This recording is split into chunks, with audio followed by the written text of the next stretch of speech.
Ukay-ukay ho. So, ipapakita ko ito sa inyo mga nabili ko dyan sa ukay. Dyan lang malapit sa amin, sa labasan. Dyan sa tabing kalsada. Super gaganda ng mga ukay dun. As in, nagustuhan ko. Halos gusto ko lang bilhin lahat. Hala, hindi. So, ano kasi, ang mumura lang naman. Kayang-kaya ng budget. And feeling ko mga mahal talaga ito kapag sa store binili. Or sa ibang saan mang sulok ng mundo binili. Hala, ang OA. So, first, bali nasukat ko na siya lahat kasi super gaganda niya. Gusto ko lang sa inyong ipakita para painggit sa inyo. Hala, hindi! Gusto ko lang ipakita kasi super gaganda and ang mumura lang niya. So, unahin ko na to. So, unahin ko na ito. Asan yung isa? Ay, ito na muna kasi ito naman short pang bahay. Yan siya.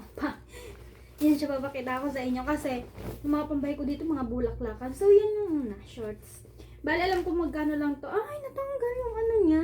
35 pesos lang yan. O, diba? Kaya kinuha ko na 35. Only 35. Next. Ito. Uy, yung ganda nito kasi nga magsa-summer na and mag-outfit na tayo ng mga pangmalakasan. So, ang perfect niya, mga te. O, diba? Ganyan siya. Ang ganda niya. Yung mga ano, ayaw dyan magpakita ng mga masyadong conservative. O, diba? Ang ganda nito. Kaya nagustuhan ko siya. Kasi ang cute niya, ang ganda niya. O, diba? Next. Ito. Ito na gustuhan ko din siya kasi, simple lang. Yan. Tapos ito may patali siya sa likod. And ang magkano nga pala yung price nito is 80. 80 to ha, kaya naman kinuha ko 80. Feeling ko mahal ito pagka hindi siya galing sa ukay. Yan, 80 siya. Hindi ito nalimutan ko na. 100 ata ito. Yan. Next. Itong, yan. Itong damit na to. 50 lang yan. Diba? Ang ganda. 50 pesos for this. Kaya sulit. Yan siya. Ngayon ako nabili ng may ganito. Ganyan ang style niya. And next ay ito. Ibaba to kasi. Yan, pambahay niya lang. And meron siyang ganito. Yan. May nakalagay happy everyday. Syempre, hindi pwedeng ako lang dahil meron din siya para hindi tayo galitan. Hindi. So, next. Itong pinakabet ko kasi nagandahan ko yung design niya. Nagustuhan ko yung design niya kasi ang ganda. Makikita nyo, ito yung feeling ko lagi kong susuot niya sa mga content ko. Ala. So, ito.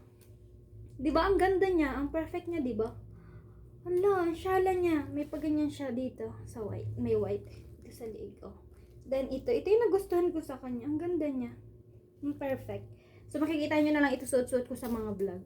And mga TikTok. And last, nagustuhan ko din siya kasi nga magsa-summer na kailangan natin talaga to. O di ba kung ano-ano lang pinagkukuha ko sa buhay ko. So mura lang din siya. 100 pesos. 100 siya. Di ba? Oh.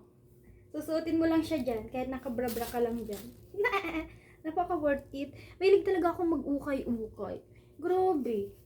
Kasi feeling ko mas magaganda yung mga damit doon. Feeling ko lang, ha? Feeling ko. Pero yung mga tap-tap, sa TikTok ako mga ganyan. Pag yung mga mura lang din. O, diba? Tali mo lang siya dyan, o.